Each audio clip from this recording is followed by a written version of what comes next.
ঠিক এই দুনিয়ায় যেই মানুষ আমার আল্লাহকে ভয় করবেন, ওই মানুষ গলায় ছুরি লাগাবে, দাড়ির মধ্যে অস্ত্র লাগাইতে পারবে না। হরকে দারত খৌফে হকদার দিল মদহম জন্নতুল মাওয়া দেহদ ও রামকাম জুজবা হকচি জে মখাজ ইনসুজা ফজলে উআ মস্তে দর জুমলা জাহা। আল্লাহর ভয় যার অন্তরে থাকবে সে কখনো গুনাহ করবে না। আল ইহতিরাজ আনিল মাসিয়া, তাকওয়া মানে গুনাহ থেকে বেঁচে থাকা, এর নাম তাকওয়া, আল্লাহর ভয়। এই তাকওয়া থাকবে অন্তরে। কোথা থেকে তুমি তাকওয়া নিয়ে অন্তরে ঢুকাইবা? তাকওয়ার ঠিকানা কি? লিকুল্লি শাইইন মা'দিনুন ওয়া মা'দিনুত তাকওয়া কুলুবুল আরিফিন। প্রত্যেকটা ভালো জিনিস রাখার গোডাউন আছে, তাকওয়ার গোডাউন হলো আল্লাহর প্রিয় বান্দাদের কলব। তাদের সাথে সংযোগ লাগায় দেও, তারা যখন নেক নজর দিয়া তাকাবে কলবের মধ্যে তাকওয়ার পাওয়ার ঢুকবে, কারণ আল্লাহওয়ালাদের নজরে পাওয়ার আছে। গাঞ্জাখোরের নজরে পাওয়ার আছে না? একটা গাঞ্জাখোর বেনামাজি, খুব খেয়াল করো, গাঞ্জাখোর বেনামাজি দেখ গাভীর দুধ দোয়াইতেছে, একজনে বালতি ভরে গেছে 20 কেজি, ও কপাল হাত দিয়ে কয় ওরে দুধ, পরের দিন 1.5 কেজি। আছে না ভাই? গাছে নারিকেল, অনেক নারিকেল, এত নারিকেল, পরের দিন থেকে নারিকেল নাই। শুধু কি তাই, একটা বাচ্চা অসুস্থ, সুন্দর চেহারা, এত সুন্দর, নজর লেগে গেছে। এটার বদ নজর। কি নজর? আপনারা দেখেন না আপনাদের এলাকায় কদু গাছ লাগায় না? বিভিন্ন ফসলের জমিনে জুতা টানায়, জুতা দেখছেন? কেন? জুতা টানাইলে জুতার বরকতে কদু বড় হবে। জুতা টানায় কেন? কারণ বরকতি জুতা নমরুদদের গালে লাগছে, কত বরকত। কেন জুতা টানায়? বদনজর থেকে হেফাজতের জন্য। কার বদনজর?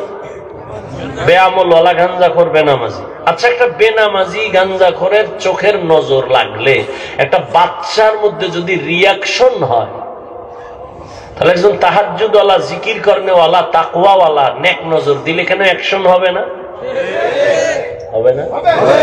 পৃথিবীর একজন চিকিৎসা বিজ্ঞানী, নাম অনেক শিক্ষিতরা জানেন, বু আলী সিনা, চিকিৎসা বিজ্ঞানীদের মধ্যে একজন। তিনি একদিন কোন এক এলাকায় এক ব্যক্তি অসুস্থ, তার ঝাড়ফুঁক দিতেছে, তার সামনে এক বুজুর্গ, বু আলী সিনার সামনে সে বসা, পাশে একজন বুজুর্গ একটা রোগীরে ঝাড়ফুঁক দিতেছে, শরীর মেসেজ করতেছে আর ফু দিতেছে। বুজুর্গ আল্লাহওয়ালা। তো বু আলী সিনা সে চিকিৎসা বিজ্ঞানী, সে পাশে বইয়া কয় আপনি করেন কি? এই ফুফা দানেতে কি হইব? বুজুর্গ মানুষ তো কথা কম কয়, আর যেটা কয় কলিজা সাদা করে ফেলায়। চুপ করে রইছে, ও বক বক করতেই আছে। এই মেয়েটি কি হইব, কি হইব? তুমি গাধা, এটি বুঝবা না। এত বড় চিকিৎসা বিজ্ঞানী বু আলী সিনা, তাকে যখন এই কথা কইছে, মাথা ঠান্ডা, পুরা গরম। এত বড় সাহস, আপনি হুজুরে এই কথা কেমনে করলেন? দুনিয়ার মানুষ আকাম করে, সমস্যা নেই। হুজুরের হাতে একটা সিরিয়া টাকা দিল, হুজুরে কেমনে করলেন এই আকামটা? শব্দ হুজুর। বু আলী সিনা বলেন, আমাকে গালি দিলেন কেন? আবার এক মুখে কথা বলতেছে, হুজুর চুপ, ওই ইনজেকশন একটা দিয়ে চুপ হয়ে গেছে। কিছুক্ষণ পর কয়, ভাই আপনি রাগ করলেন? রাগ করবো না মানে? আমি কি বলছি, আপনার গায়ে হাত দিছি? কয় না, আমি এত একটা কথা বলছি জবান দিয়া, এই যে আপনার জ্বলে গেল বিষয়। আপনি এই কথা কেন বলবেন? কথা, আমার মুখের একটা কথা যদি আপনার কলিজা জ্বালায় দিতে পারে, আমার মুখের তিলাওয়াতের ফুতে এই বান্দা সুস্থ হবে না কেন? আউলিয়ারা কারে উকবা ইখতিয়ার, জাহেলারা কারে দুনিয়া ইখতিয়ার। নজর তো আল্লাহ ওয়ালাদের জবানে নজরে পাওয়ার আছে না নাই? এই পাওয়ারের নাম কোরআনের ভাষায় ফুরকান, হাদিসের ভাষায় পাওয়ারের নাম ফেরাসাত। ইয়া আইয়ুহাল্লাযীনা আমানু ইন তাত্তাকুল্লাহ ইয়াজআল লাকুম ফুরকানা। قال النبي صلى الله عليه وآله وسلم اتقوا فراسة المؤمن فإنه ينظر بنور الله। আল্লাহ কোরআনে বলেন, যারা তাকওয়ার উপরে মুজাহাদা করে আমি আল্লাহ তাদেরকে পাওয়ার দান করি। ওই পাওয়ারের নাম হলো ফুরকান। মা মানাল ফুরকান হুয়া নূরুম মিন ইলাহি। আল্লাহর দেওয়া নূরের একটা আলোর নাম ওই পাওয়ার, আল্লাহর দেওয়া নূর। নবীজি হাদিসে বলেন, তোমরা ভয় আর সতর্ক থাকো, আল্লাহর প্রিয় বান্দাদের ফেরাসাতের পাওয়ার বড় মারাত্মক। তোমরা যা দেখো না, আল্লাহর প্রিয় বান্দারা সব কিছু তা দেখতে পায়। চামড়ার চোখ দিয়ে দেখে না, আল্লাহর নূরের পাওয়ার দিয়ে দেখেন। খলিফাতুল মুসলিমিন ওমরে ফারুক রাদিয়াল্লাহু তাআলা আনহু তিনি খুতবা দিতেছেন, হঠাৎ একটা অপ্রাসঙ্গিক আওয়াজ দিলেন জবানের দ্বারা, ইয়া সারিয়াতাল জাবাল, ইয়া সারিয়াতাল জাবাল, ইয়া সারিয়াতাল জাবাল। ও সারিয়া, পাহাড় পাহাড় পাহাড়। ওমরে ফারুক যেখানে আওয়াজটা দিছেন ওখান থেকে 2000 কিলোমিটার দূরে ছিল সারিয়া। ইরানের মধ্যে যুদ্ধ চলন্ত অবস্থায় ছিল। সারিয়াকে জিজ্ঞাসা করা হলো, ও সারিয়া, ওমরের আওয়াজটা তুমি শুনছো কিনা বলো। বলে, হ্যাঁ, কাছে বৈশা যেমন শোনা যায় এমনই আমি শুনতে পেয়েছি। আল্লাহ পাক রব্বুল আলামিন আল্লাহর প্রিয় বান্দাদের পাওয়ার দান করেন, তাকওয়ার পাওয়ার। এদের নেক নজর লাগাইও অন্তরে তাকওয়া, আল্লাহর ভয় চলে আসবে। আর যাদের অন্তরে আল্লাহর ভয় চলে আসবে ওই বান্দা কখনো গুনার কাছেও যাবে না। তাহলে এতক্ষণ আলোচনায় কি বুঝলাম? তাকওয়া যার অন্তরে থাকে সে মুত্তাকি। মুত্তাকি মানে সে গুনাহ করে। এবার আমাকে বলেন তো, যে গুনাহ করে না সে কি হেদায়েতের উপরে আছে না নাই? বলেন। তাহলে যে গুনাহ করে না সে তো হেদায়েতের উপরে আছে, সে তো হেদায়েতের উপরে থাকার কারণে সে মুত্তাকি, ঠিক না? কোরআন কেন বলল মুত্তাকিনদের হেদায়েতের জন্য কোরআন দিলাম? মুত্তাকিন তো হেদায়েতের উপরেই আছে। কোরআন শরীফ আবার কিসের হেদায়েত করবে মুত্তাকিনদের? কথা বুঝেন নাই? মুত্তাকিন কারা? যারা গুনাহ করে না। তো যে গুনাহ করে না সে তো হেদায়েতের উপরে আছে, সে তো মুত্তাকি। হুদাল্লিল মুত্তাকিন, মুত্তাকিনদেরকে কোরআন হেদায়েত করবে, তার মানে সে তো হেদায়েতের উপরেই আছে। এর দুই জবাব। এক নাম্বার জবাব, হেদায়েতের উপরে থাকাটা সফলতা না, বড় অনেক অনেক অনেক অনেক সীমাহীন ভয়। না জানি কখন আবার লাইন থেকে পড়ে যায়, এই ভয় নাই? বড় বড়রাও কিন্তু লাইন থেকে পড়ে গেছে। ইতিহাস আমাদের নজরে অভাব নাই, ভালো মানুষও লাইন থেকে পড়ে গেছে। পৃথিবীর একজন জগৎ বিখ্যাত আল্লাহর প্রিয় বান্দা জুনায়েদ বাগদাদী রহমাতুল্লাহ আলাইহি নাম শুনছেন? তার একজন সাথী ভাই আরো বড় ইলম ওয়ালা বুজুর্গ শায়েখ শিবলি রহমাতুল্লাহ আলাইহি। জুনায়েদ বাগদাদী কেমন মনে হয়? ভালো মানুষ না? কি সন্দেহ আছে? শিবলি বলেন না কেন? আচ্ছা, এই ভালো মানুষগুলো কত দামি, এদের পীর কেমন হইতে পারে? আরো ভালো। সেই পীরকে তদানীন্তন সময় ইরাকে তার খানকা ফোরাত নদীর পাড়ে মুরিদের সংখ্যা সেই সময়ে 40,000। মুরিদগুলোর সাইজ কেমন?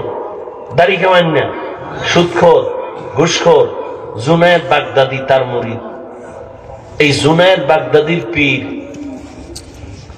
এইরকম মুরিদ আছে 40,000। পীরটা কেমন? এক টানা 30,000 হাদিস সনদ সহ মুখস্থ।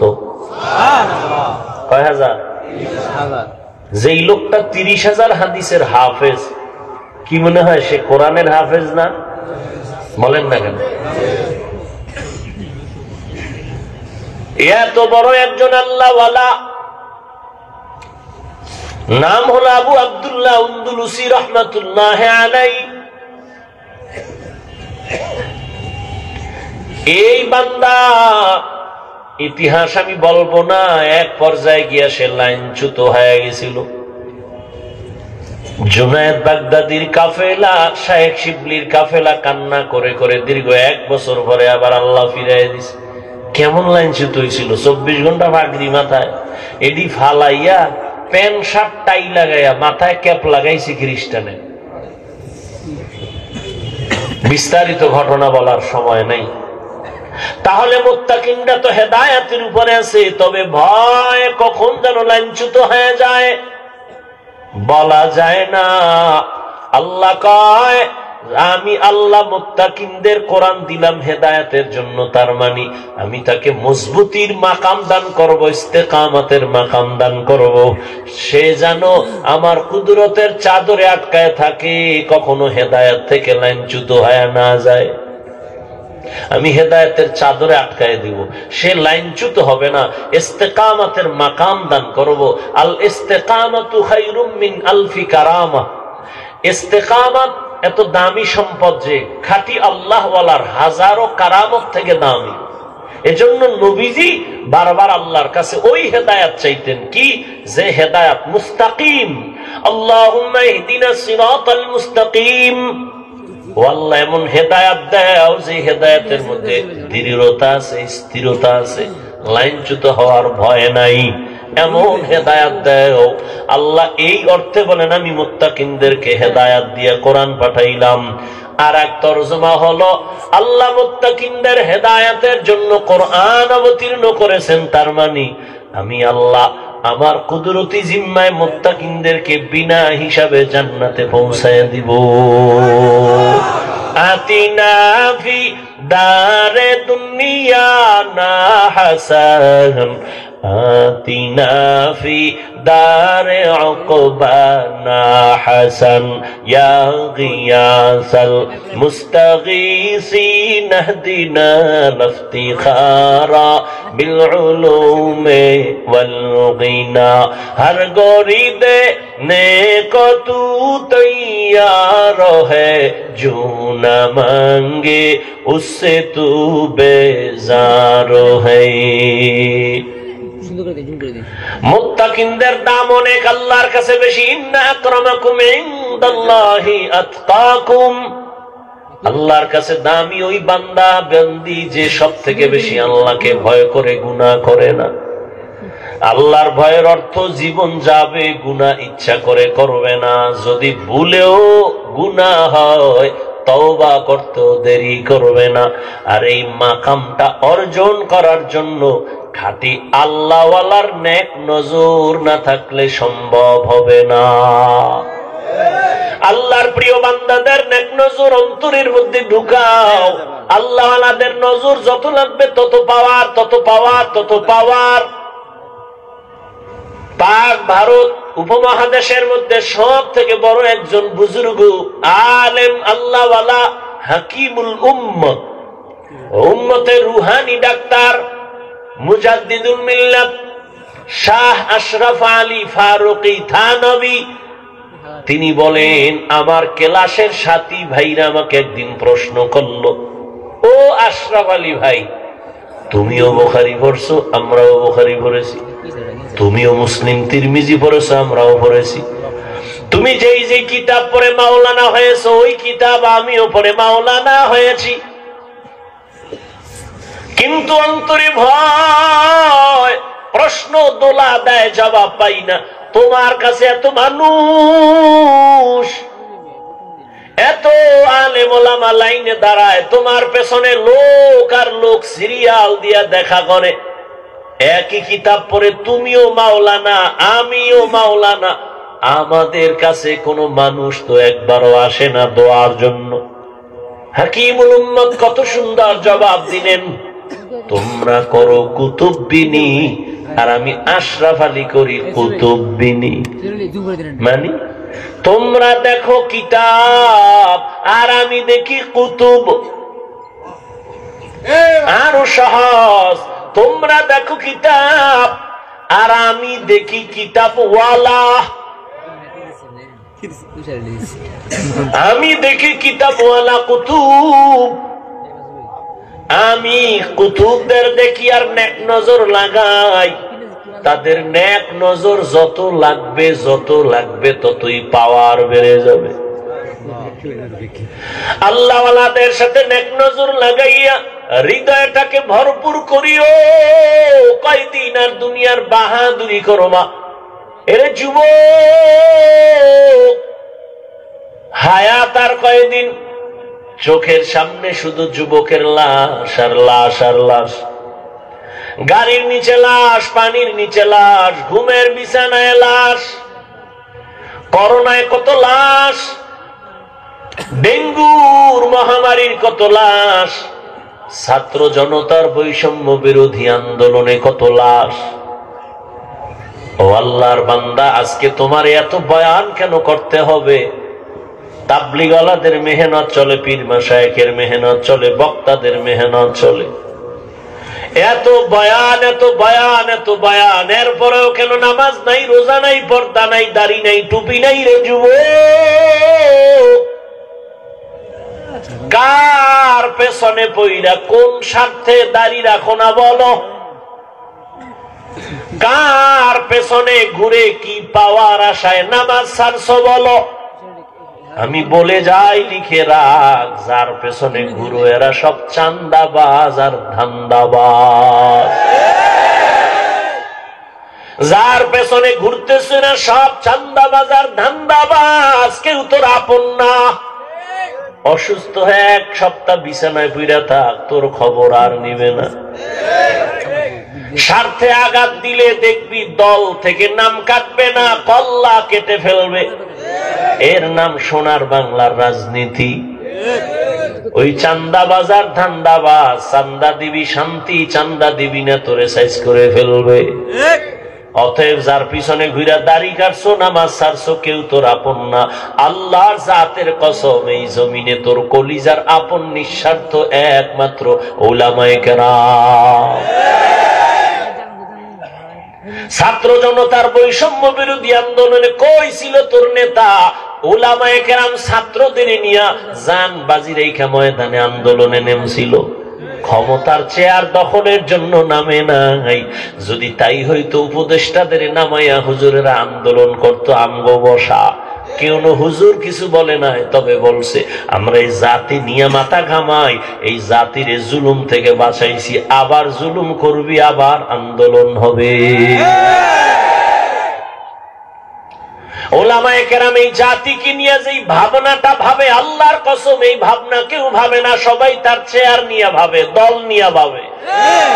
ওলামায়ে কেরাম নিজের চেয়ারের চিন্তা করে না। ইমামতি থাক আর না থাক কোনো পেরেশানি নাই, বয়ান হোক না হোক পেরেশানি নাই। এই জাতিকে কেউ যেন জুলুম করতে না পারে, বাঁচাইতে হবে। এই জন্য কোন আলেম কাউকে গালি দেয় না, দেখলেই হাসি মুখে বুকে লাগায় সালাম দেয়। তোমারে এই কথা বইলা তারায় দেয় নাই, এই তুই আরবি পারোনি কয় না, তুই নামাজ পড়োনি কয় না, এই বলিয়া সি সি করে তারায় দেয় না, হাত বাড়ায় বুকে লাগাইছে, বলে নাই তোর পোশাকের থেকে গন্ধ আসে, তুই তো প্রস্রাব করে পানি লও না, তুই ঠিক মতো গোসল করো না। এগুলো ভাইবা কোনো আলেম তোমাকে সালাম থেকে ফিরায় নাই, বুকে লাগানো বন্ধ করে নাই, বরং কলিজা দিয়া দোয়া করে, মোহাব্বত করে। কোন দিন তুমি একটু নামাজের মুসাল্লায় দাঁড়ায় যাইবা? বিনিময় কিছু চাইছে? সরকারি চাকরি করে, বেসরকারি চাকরি করে, ডিউটি কয় ঘন্টা করে? 8 ঘন্টা, বেতন কত? নিম্নের ডাকাও 20,000 টেবিলের তলে কত মুক্তা তো এমনি আছে। কিন্তু একজন ইমাম সাহেব মসজিদে ডিউটি করে কয় ঘন্টা? কথা কও, বেতন কত? হ্যাঁ, 8,000, 10,000, 6 মাস বাকি। সভাপতি দেয় 100 টাকা, তাও ঠিক মতো মাসে মাসে দেয় না। সেক্রেটারি সাহেব কত দেয়? 50 টাকা। এই ইমামের রিমান্ডে রাখছে 24 ঘন্টা। এক ওয়াক্ত নামাজে না থাকলে রিক্সাওয়ালা কয়, হুজুর গেছিলেন কই? হুজুর কয়, কে তুমি? আমি রিক্সা ড্রাইভার। এত ফাওয়ার কেন? কয় 5 টাকা মাসে বেতন দেই। এই ফাওয়ার এরম বেয়াদব নাই? এরপরও কি ইমাম সাহেব কোনদিন গালি দিছে কেউ রে? মোনাজাতে বড় দোয়া করছে, কলিজা দিয়া দোয়া করে, ও আল্লাহ এলাকায় শান্তি দাও, ব্যবসা যারা করে বরকত দাও, চাকরি যারা করে বরকত দাও, অসুস্থ রোগীরে মাফ করো, সুস্থ বানাও, কবরওয়ালাদের জান্নাত দাও। কেমনে কেমনে দোয়া করে দেখছেন? এ টাকা দিয়ে কিনা যায়? আহ, চিনলেন না সে আলেমদের? যদি চিনতেন বিরোধিতা করতেন না। আল্লাহ হেদায়েত দান করুন। ও যুবক বাবারা, এখনো সময় আছে, তওবা করিও। আমরা ওলামায়ে কেরাম আমগো স্বার্থ নিয়ে বলছি যে খালি আমগোই ভালোবাসবে, আর কেউ রে বাসবি না বলছি, বরং আমগো সব লাইনে কথা। ও যুবক বাবা, মা বাবার সাথে কোনোদিন বেয়াদবি করবা না, কপাল পুড়ে যাবে। শিক্ষকের সাথে বেয়াদবি করবা না, শিক্ষার হালাত বরকত থেকে বঞ্চিত হয়ে যাবা। উলামায়ে কেরামের দোয়া নিয়ে সামনে আগাও। এবার একটু বাস্তবে দেখো, তাকাইয়া আমার কথাগুলো একটু নজর দাও। আমি এতক্ষণ বয়ান করলাম, একজনকেও হুজুর বলার বানানোর জন্য কিছু বলি নাই যে হুজুর হও, স্কুল ছাড়ো, মাদ্রাসায় যাও, টুপি লাগাও। বরং আমি বলছি, বাবা তুমি যেই লাইনে থাকো, স্কুলে পড়ো, কলেজে পড়ো, চাকরি করো, ব্যবসা করো, করো, কোনো বাধা নাই। একজন ডাক্তার হও, ইঞ্জিনিয়ার হও, প্রফেসর হও, ব্যবসায়ী হও, চাকরিজীবী হও, তবে অনুরোধ করে বলবো, বেয়াদব হইও না। তোমার ব্যবহারে কোনোদিন যেন মা বাবা কষ্ট না পায়, আলেম কষ্ট না পায়, শিক্ষক কষ্ট না পায়। কারণ মা বাবার অন্তরে কষ্ট দিবি, জীবনে কোনোদিন ডাক্তার হইয়াও শান্তি নাই। তাসনিমার মতো জুতা খায়া পালানো লাগবে। ডাক্তার হলে আদর্শমান ডাক্তার হও, আদর্শমান ইঞ্জিনিয়ার হও, আদর্শমান প্রফেসর হও। লেখাপড়া করিও, মরিয়া গেল যেন মানুষ তোমার আদর্শ দেখে দোয়া করে। এবার দেখো তো, তোমার লাইনে জীবনে কোনোদিন মাদ্রাসায় পড়ে নাই, আলিফ বা তাও পড়ে নাই। একটু সত্য কথা বলো, তোমার মতো লাইনে থাইকা, জেনারেল লাইনে থাইকা নামাজ পড়ে, দাড়ি রাখে এমন লোক আসেনি? আর জীবনে তোমার কোনো ওয়াজের দরকার নাই। তুমি এই কথাটাই নিজেরে জিজ্ঞাসা করো, এরে মন, তোর কপাল এত খারাপ কেন? তোমার মতো যুবক স্কুল কলেজে পড়ে, নামাজ পড়ে, দাড়িওয়ালা, অভাব নাই। র্যাব, আর্মি, পুলিশ, বিডিআর এর চাকরি করে, ওসি, ডিসিএসপি, অভাব নাই। ডাক্তার, প্রফেসর, ইঞ্জিনিয়ার, নামাজি, দাড়িওয়ালা, রাস্তায় গাড়ি চালায়, নামাজ সারে না, দাড়ি কাটে না। তুমি কেন পারবা না? কত ব্যবসায়ী হালাল ভাবে চলে, মিথ্যা বলে না, নামাজ সারে না, তুমি কেন পারবা না? ও আল্লাহর গোলাম, নজর করে দেখো, কত চাকরিজীবী নামাজ সারে না। ওই সেদিন এক আর্মি পর্যন্ত কয়, আমি চাকরি ছাইরা দেওয়ার সিদ্ধান্ত নিয়ে আসছি, হুজুর দোয়া কইরেন আল্লাহ যেন হালাল রিজিক দেয়। এই সময় সেনাবাহিনীর পাওয়ার কত, তুমি ছাড়লা কেন বাবা? কয় আমারে দাড়ি কাটতে কয়। আমি চাকরি ছাড়তে রাজি, দাড়ি কাটতে রাজি না। তোমারে পাও দইরা দইরা বয়ান করি, আমি দাড়ি কাটলে লজ্জা পাই। তুমি কেমন মুসলমান যে দাড়ি রাখতে লজ্জা পাও? তোমার মুসলমান দাবি করতে লজ্জা? কিছু বেয়াদব আছে আবার, দাড়ি না রাখলে অসুবিধা কি, টুপি না পরলে অসুবিধা কি? পৃথিবীর নিকৃষ্ট বেয়াদব মুসলমানের সন্তানই প্রশ্ন আসবে কেন? কোন বেঈমানের বাচ্চা এই প্রশ্ন তোর অন্তরে ঢুকাইছে? মন থাকবে দুর্বল, হুজুর পাইলে দোয়া চাবে, হুজুর পারি না দাড়ি রাখতে, নামাজ পড়তে, একটু দোয়া কইরেন, চেষ্টা করবে। এটা মুসলমান হিসেবে কথা। কত বড় বেয়াদব, কত বড় কুলাঙ্গার যে প্রশ্ন তুলে না রাখলে অসুবিধা কি? তো কিয়ামতের দিন যদি রসুল তোকে বলে দেয়, এই বেঈমান, তোর মতো বেয়াদব আমি রসুলের উম্মত না হইলে অসুবিধা কি? ভাব কত বড় কুলাঙ্গা! আপনি দাঁড়িয়ে রাখেন না, আপনারা কেউ গালি দিছে তো মনটা আপনি নরম রাখবেন, যে হুজুর রাখা দরকার, পারি না, দোয়া করেন। এটাই তো মুসলমানের কথা। প্রশ্ন আসবে কেন?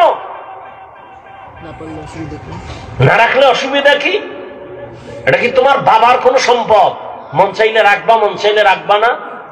তা তুমি কালেমা বাদ দিয়ে ভিন্ন ধর্মে চলে যাও, তোমার সাথে কোনো দ্বন্দ্ব হবে না। দাবিও করবা নবীর উম্মত, ক্ষতি করবা রসুলের আদর্শের, এই সুযোগ তো আমরা সুস্থ থাকতে দিতে পারি না।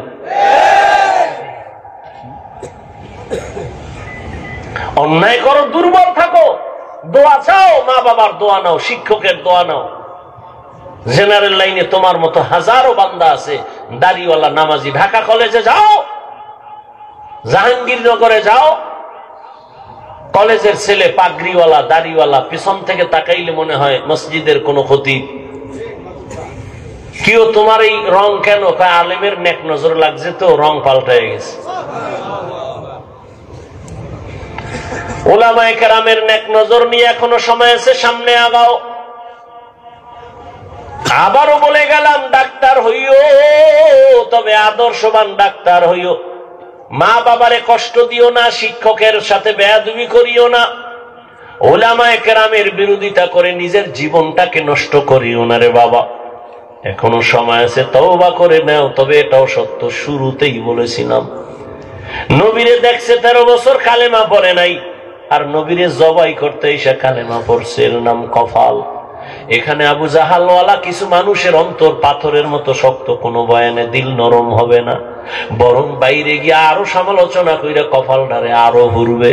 আর একদল ওমরের মেজাজওয়ালা গুনার কথা স্মরণ করে একা একা কান্না করবে, ও আল্লাহ, জীবনে তো কম নামাজ সারি নাই, কম বেপরদায় চলি নাই।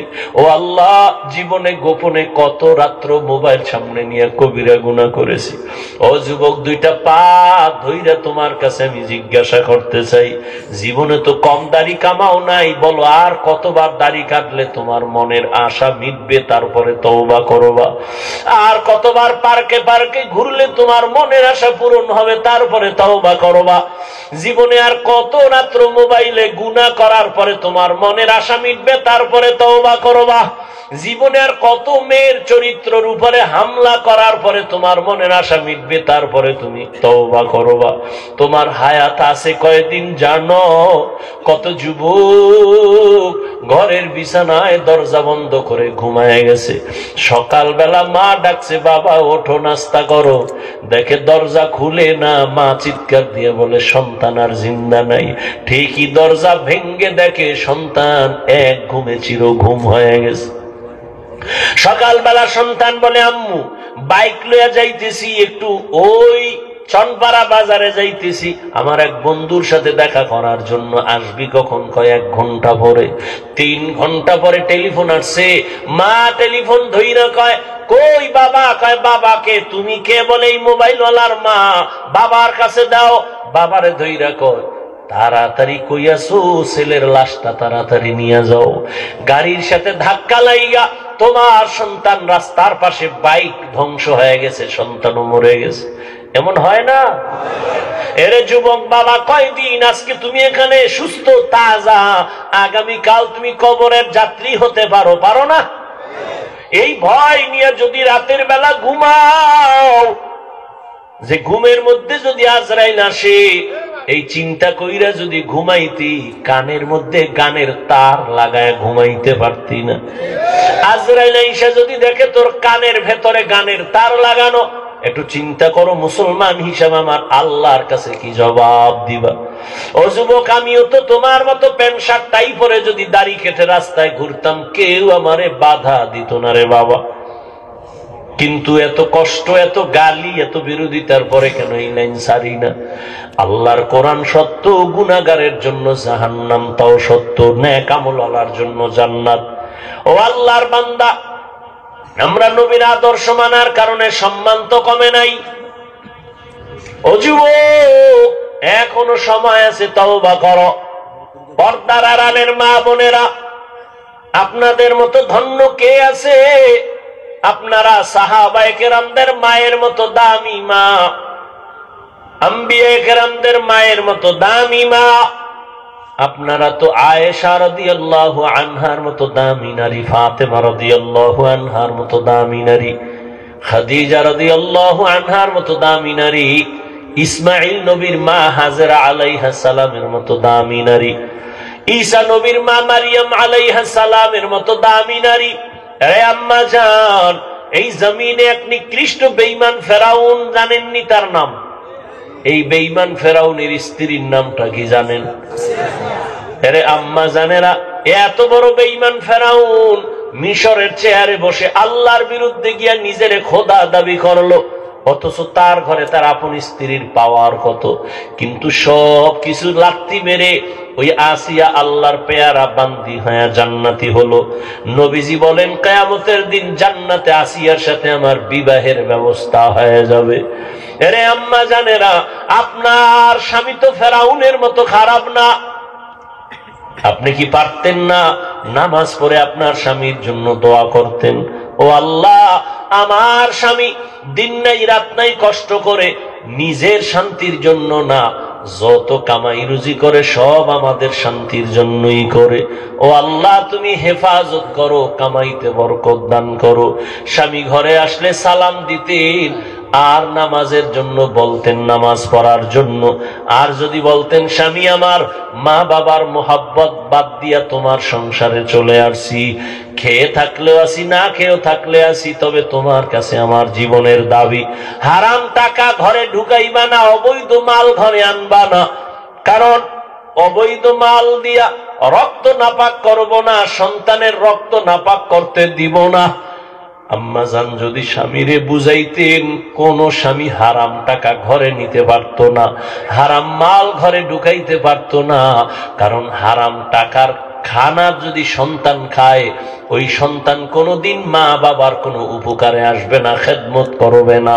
এরে আম্মা জানেরা, এখনো সময় আছে, তওবা করেন। আপনার মতো কত মা এখনো পাওয়া যাবে এলাকায়, পর্দা রক্ষা করে চলে, নামাজ পড়ে, স্বামীর মাল হেফাজত করে, সন্তানগুলো আদর্শওয়ালা বানানোর চেষ্টা করে, মোবাইলে চরিত্র বিক্রি করে না।